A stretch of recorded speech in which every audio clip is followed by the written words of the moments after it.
Welcome everyone, welcome back to the channel, welcome to Clarity for sure once again and welcome to another session of ADA examination 2025. So in this session we will learn about the basic principles of insurance. Yes, you heard it right, this is our topic of the day, principles of insurance, where we will learn about the 7 principles of insurance. As you can see here, there are total 7 number of principles as far as the insurance sector is concerned. So we will learn about these entities, each and every entity individually in a very detailed manner. But before that, it is very important to remember those names as far as your ADI examination is concerned, right? So we will learn to remember these names through our formula or method, whatever you say, right? So we will learn to remember those names, and after that we will cover each and every entity present over here in a very detailed manner through or with the help of our MCQs, that is multiple choice questions, right? Because it is very important to correlate them with the real life example in order to understand them in a very detailed and logical manner, right? So we will going to take the help of multiple choice question, and they are also very important for your examination. So let's start the session here. First of all, you need to know what do you mean by principles. If you are talking about principles of insurance, so it is very important to know what do you mean by principles. See, principles are nothing but a set of rule, a general set of rule or law which is understood by everyone, because they are very general and ethical in nature, right? So that is the meaning of principles. And when it comes to the insurance sector, there are total 7 principles present over here. The first one is utmost good faith. Second one is insurable interest, indemnity, contribution, subrogation, proximate cause and mitigation of loss, right? These are the 7 principles. But to remember these names, it is very difficult, right, to remember these names. So we have a method, we have a formula, that is Uncle Ian is cooking spicy potato masala. Very easy to remember. Uncle Ian is cooking spicy potato masala. You can write it anywhere, right? So this is the formula. How it will help to remember the name of these 7 entity. U stands for utmost good faith, I for insurable interest, again I for indemnity, C for contribution, S for subrogation, P for proximate cause, and finally M stands for mitigation of loss, right? These are our 7 principles of insurance. So that's it for the principles. Now coming to our questions, that is multiple choice questions, we will cover these topics through our MCQs questions, right? So the first question is sorry, first question is, which principle of insurance states that both the insurer and insured must disclose all material facts truthfully? मतलब ऐसा कौन सा in principle है जो states करता है कि दोनों पार्टी जो है इंश्योरेंस लेने से पहले, कॉन्ट्रैक्ट साइन होने से पहले एक दूसरे को सारा मटेरियल फैक्ट ट्रूथफुली बता दे, मतलब सारा जो फैक्ट्स है वो ट्रूथफुली एक्सचेंज हो जाए दोनों पार्टीज के बीच. Options are indemnity, contribution, utmost good faith, subrogation or proximate cause. These are our 5 options. You guys have to tell me the correct answer of this question in the comment section. What will be the correct answer? Is it A, B, C, D or E? What? The correct answer here is option number C, that is utmost good faith, which is also called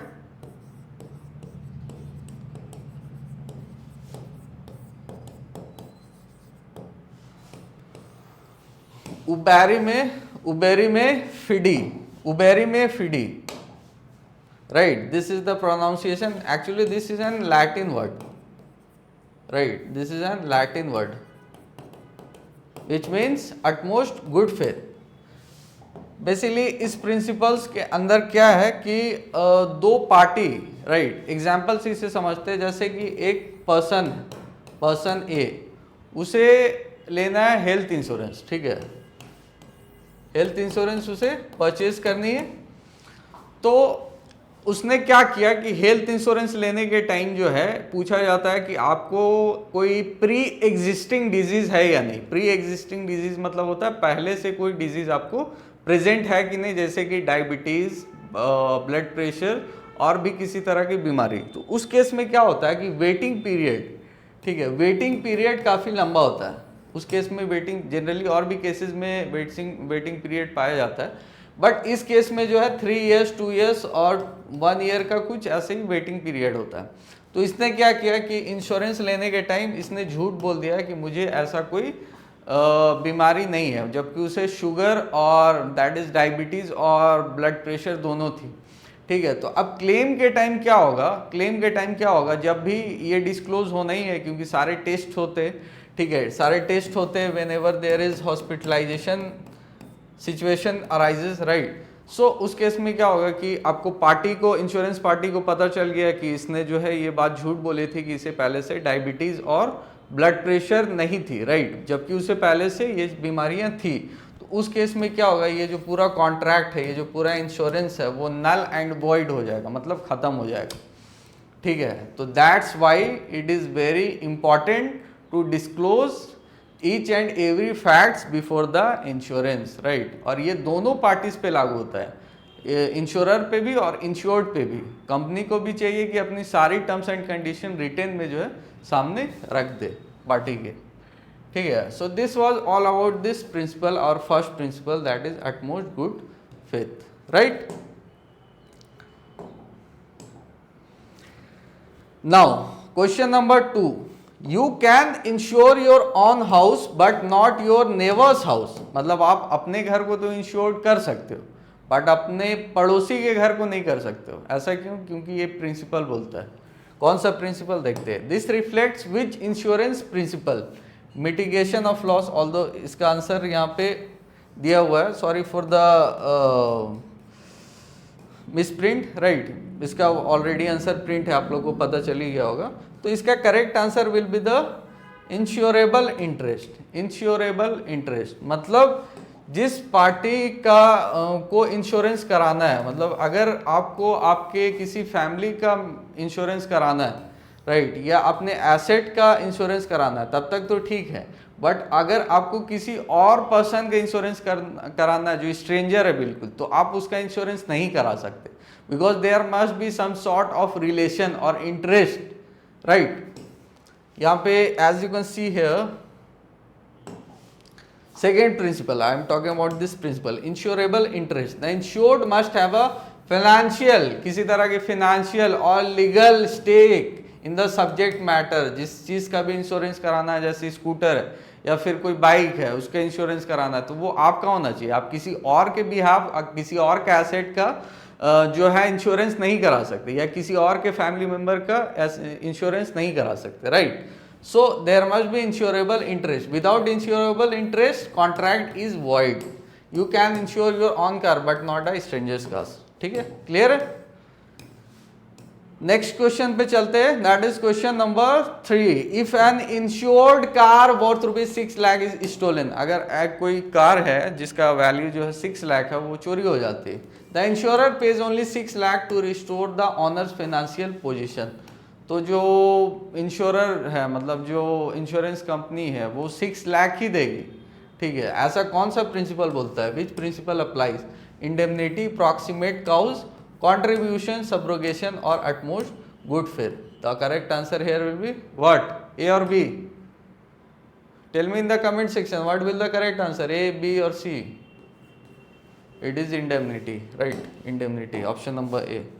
इसमें क्या है कि अगर आपको 5 लाख का loss हुआ है तो कंपनी आपको 5 ही लाख का क्लेम सेटल करेगी, मतलब जो एसेट का वैल्यू है, ठीक है, उतना ही देगी। जैसे कार आपका चोरी हुआ 5 लाख का, अगर आप मांगोगे 6 लाख तो वो नहीं देगी, बिकॉज ऑब्वियसली कि उसका जो वैल्यू है उसी पे जाएगा। अगर आप उसे ऐसे देख रहे हो कि इसको प्रॉफिट में कन्वर्ट कर देते, तो that is not the norms, right, and that is not an ethical practice. Indemnity, insured is compensated to restore financial position before loss, ठीक है।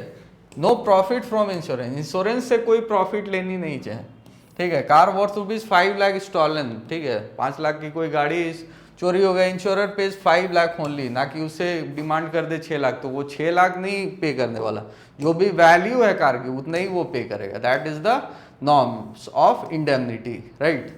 The fourth one is if two insurance companies cover the same property they share the loss proportionately to prevent double recovery, ठीक है, मतलब जो है अगर दो insurance company को एक ही एसेट को कवर करती है, जैसे एक कार है और उस बंदे ने क्या किया कि दो इंश्योरेंस कंपनी से पॉलिसी ली हुई है, ठीक है, ताकि जब भी ऐसा कोई डैमेज हो तो दोनों कंपनी से वो पैसा हो ले पाए, जबकि ऐसा नहीं है, ये प्रिंसिपल ये नहीं बोलता है। सो उसमें क्या होगा कि दोनों जो पार्टीज है, दोनों जो इंश्योरेंस कंपनीज है, वो जो है वो नुकसान को आपस में बांट लेगी बराबर बराबर भाग के उन, ठीक है। So this is the principle, this is based on which principle, indemnity, subrogation, contribution, mitigation of loss, और option number E proximate cause. So इसका नाम से आप गेस कर सकते होंगे कि what will be the correct answer of this question. It is contribution actually, right. Contribution, contribution में क्या होता है यहाँ पे हम लोग देखेंगे, if multiple insurer cover the same risk, मतलब एक ही कार का मल्टीपल इंश्योरेंस है, ठीक है, दे शेयर लॉस प्रोपोर्शनैलिटी, मतलब उसका जो लॉस है वो प्रोपोर्शनली शेयर कर लेंगे एक दूसरे के साथ, मतलब आपस में बराबर बराबर भागों में बांट लेंगे, ठीक है। सो प्रिवेंट्स डबल रिकवरी, ऐसा ना हो कि दोनों, एक पार्टी जो है मतलब जो इंश्योरेंस लेने वाला पार्टी है वो दोनों कंपनी से पैसे ले ले। Two policies cover same property both share claim payment, same property का दोनों दो इंश्योरेंस है तो ऑब्वियसली जो है जो इंश्योरेंस कंपनीज है आपस में दोनों इंश्योरेंस क्लेम बांट लेंगे, ठीक है, आप दोनों के जो रिस्क है वो कवर आपस में बांट लेंगे। इस केस में क्या होता है, जैसे कि एक इंश्योरेंस कंपनी है, ठीक है, एक इंश्योरेंस कंपनी है, उसने जो है पे कर दी इन केस ऑफ लॉस, ठीक है, पार्टी को पे कर दिया, तो उसका ये राइट बनता है कि वापस जाके जो है दूसरा जो पार्टी है, ठीक है, दूसरा जो इंश्योरेंस पार्टी है उससे बाकी का अपना शेयर मान सके कि ठीक है तुमने भी इसे इंश्योरेंस पे कवर की थी तो you have to also pay equal amount to the party, right. So this is all about the contribution principle. Next and the last one is our after paying a fire claim caused by a tenant's negligence the insurer recovers the amount from the tenant, right, this is the norms कि after paying a fire claim caused by a tenant's negligence, मतलब tenants के negligence के द्वारा हुई गई कोई भी fire की जो क्लेम होती है, मतलब किसी कहीं पे आग लग गया, उससे क्या होगा कि किसी का गाड़ी जल गया, ठीक है, किसी की कार जल गई, तो उस केस में क्या होगा कि पहला तो इंश्योरेंस पार्टी उसको क्लेम दे देगी, बट उसका इंश्योरेंस पार्टी का वो राइट है कि वो वापस जाके जो है टेनेंट से, जिसकी गलती से वहाँ पे आग लगी थी, उससे जाके अमाउंट ले कि ठीक है आपके वजह से मेरी कंपनी का नुकसान हुआ तो आप यू आर इंटाइटल्ड टू पे, right. This is an example of what, contribution, mitigation of loss, proximate cause and subrogation, and finally at most good faith. What will the correct answer? Correct answer here will be option number D, ठीक है, option number D is the correct answer. Subrogation देखते हैं क्या है हम लोग।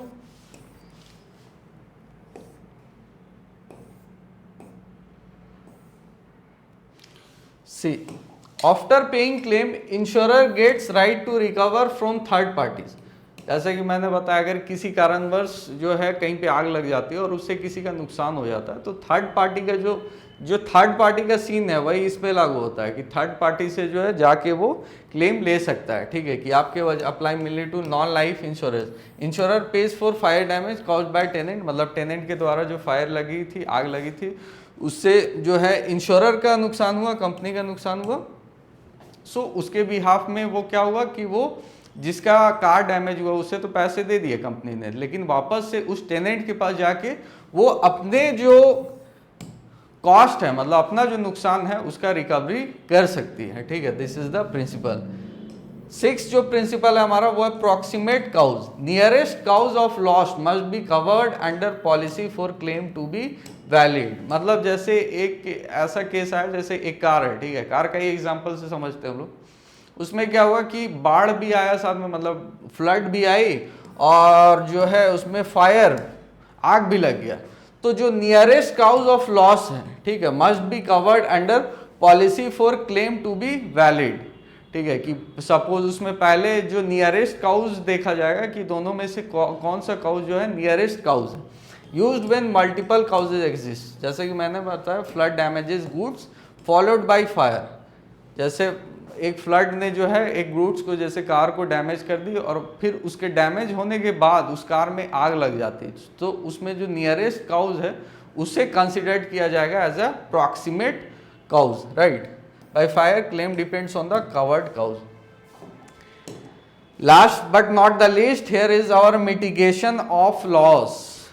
Insured must take reasonable steps to minimize loss or damage. ठीक है, ऐसा नहीं है कि अगर कार से ही हम लोग फिर से समझते हैं इस चीज़ को, जैसे कार कहीं पे कार की कहीं पे आग लग गई है, तो ऐसा ना हो कि वो उसे आग को देखता रहे या फिर ऐसा कुछ स्टेप ना ही ले जो मतलब उसे बुझाने का कोई स्टेप ना ले, तो ऐसा नहीं होना चाहिए। Applies after event occurs in fire, insured should try to put out flames और कॉल फायर ब्रिगेड। मतलब अगर आग लग गई तो फायर ब्रिगेड को बुलाइए या फिर फायर को बुझाने की जो है कोशिश कीजिए। तो इस तरह का नॉर्म्स को, इस तरह के प्रिंसिपल को हम लोग बोलते हैं mitigation of loss, right. So that's it about the session, and that's it about the principles of insurance. Here is our ADI mentorship program. As you can see here, you can join the mentorship program by going through our website, that is www.c4scourses.in, right. As you can see here, it must be listed here, yeah, www.c4scourses.in. This is our toppers, right. You can go through this link also. You can see the strategies of toppers which have which were our students, right. So that's it for the session. Hope you like the video. If you like the video, please do like you do like this video and share this video to your friends and whoever is preparing for any such examination, and also subscribe our YouTube channel and follow us on Telegram and Instagram as well for daily updates. Thank you so much.